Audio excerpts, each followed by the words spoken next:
Angie Rasmussen is on the hunt, searching for the origins of the COVID-19 pandemic.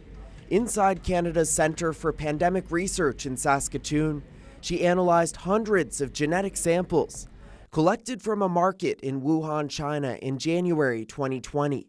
People are coming to the market, shopping at the market, and getting exposed to the animals. Working with an international team of scientists, Rasmussen's study identified exactly which wild animals were in the same place as the virus, which she argues is strong but circumstantial evidence of how the pandemic began. It's very difficult to explain the evidence that we have any other way besides that virus was brought there with those live animals, and it spilled over twice, actually, into the human population at the market. The study doesn't definitively prove the animals in those areas were infected, but some of them, like raccoon dogs, are known carriers of coronaviruses.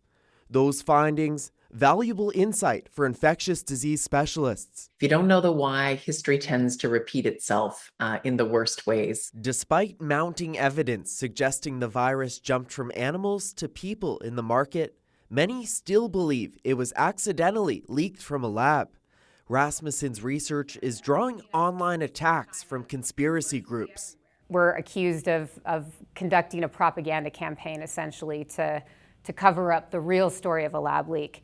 But that's simply not true. Not true that Rasmussen is part of a cover-up operation, but that type of narrative spreads easily, according to this misinformation expert. If you are a scientist that hasn't fully embraced the lab leak theory, you're the enemy, right? And that's how it's being framed now. And unfortunately, that strategy really seems to work. As for Rasmussen, she is now testing to see which animals were possible hosts for the virus, research that could help prepare for a future pandemic response.